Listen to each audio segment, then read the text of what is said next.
Hello friends, welcome to your channel electrical पढ़ाई। आज मैं आपके लिए बहुत ही इंपॉर्टेंट टॉपिक पे वीडियो लेके आई हूँ। ये वीडियो है कि हमारे इलेक्ट्रिकल और इलेक्ट्रॉनिक कंपोनेंट्स में क्या डिफरेंस होता है। मोस्टली जो लोग होते हैं इन दोनों कंपोनेंट्स में जो है डिफरेंस नहीं बता पाते हैं।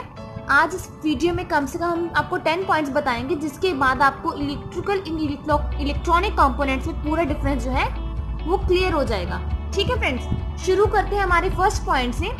जो हमारा फर्स्ट पॉइंट है वो है कि जो इलेक्ट्रिकल डिवाइसेस होती हैं वो डिसीजन नहीं ले सकती अपने आप, लेकिन जो इलेक्ट्रॉनिक डिवाइसेस होती हैं वो अपने आप जो है डिसीजन ले सकती हैं। देखिए, जैसे मैंने यहाँ पे एग्जाम्पल भी लिख दिया है कि जो हमारा बल्ब होता है उसे कब जलना है कब नहीं चलना है वो डिसीजन नहीं ले सकता, हमें खुद उसे ऑन करवाना पड़ता है। लेकिन जो हमारा स्मार्टफोन का होता है, बैटरी फुल होते ही वो खत्म कर देता है चार्जिंग होना, है ना। तो हम आते हैं हमारे नेक्स्ट पॉइंट के ऊपर।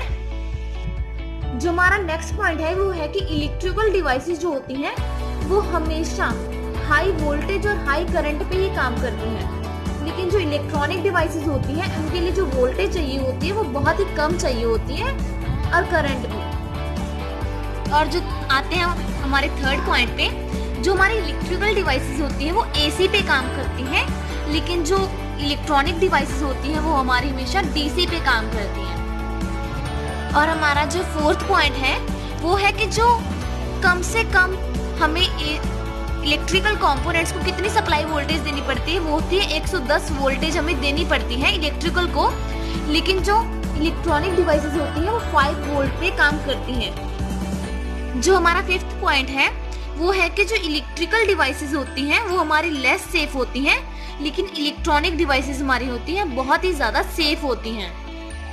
और हमारा जो सिक्स्थ पॉइंट है वो कहता है कि जो हमारी इलेक्ट्रिकल डिवाइसेस होती हैं वो जो जगह लेती हैं वो बहुत ज्यादा स्पेस लेती हैं।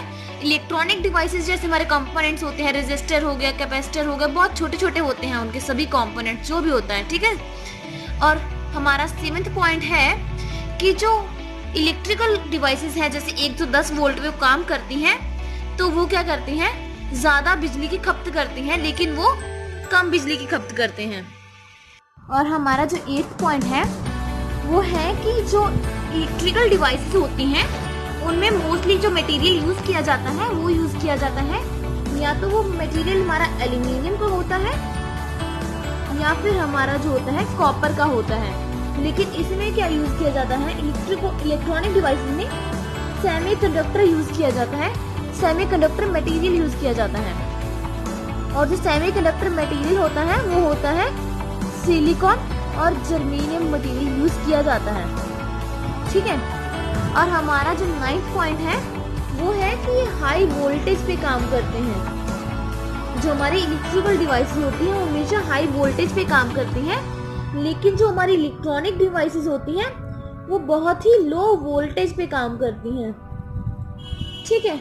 और उसके बाद हमारा जो 10th पॉइंट आता है वो है कि इलेक्ट्रिकल डिवाइसेस होती हैं वो कन्वर्ट कर सकते हैं इलेक्ट्रिकल एनर्जी को किसी भी एनर्जी में, जैसे वो हमारे हीट में कन्वर्ट कर सकती हैं, लाइट में कन्वर्ट कर सकती हैं।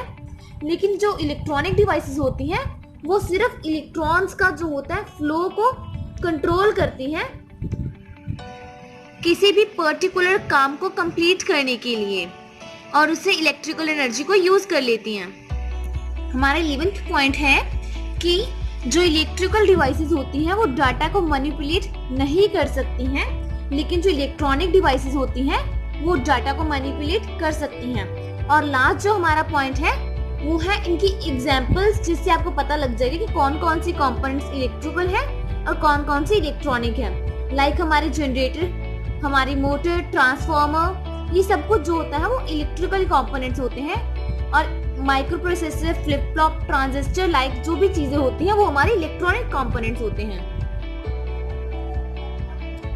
होप आप सभी को वीडियो बहुत अच्छी लगी होगी। आप चाहें तो इस पेज का स्क्रीनशॉट ले सकते हैं। अगर आपको कोई क्वेरी है तो आप मुझे कमेंट बॉक्स में कमेंट करके पूछ सकते हैं। अगर आपको इलेक्ट्रिकल के रिलेटेड कोई और वीडियो चाहिए तो भी आप मुझे कमेंट बॉक्स में कमेंट करके पूछ सकते हैं।